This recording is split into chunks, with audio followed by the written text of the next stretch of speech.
至於由香港車手參加嘅影湖杯，相對就較為順利，羅偉龍成為最後嘅冠軍。李麗常報導。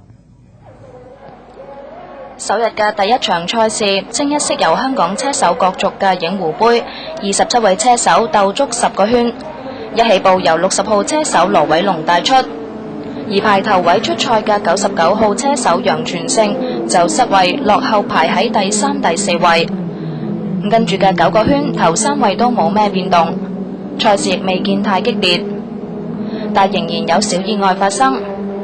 有參賽戰車嘅泵把被撞至飛脱，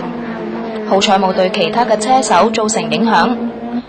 而喺賽事嘅尾段，81號車嘅譚穎駛至嶺南灣嘅時候，入位失控打橫瞓喺賽道中心，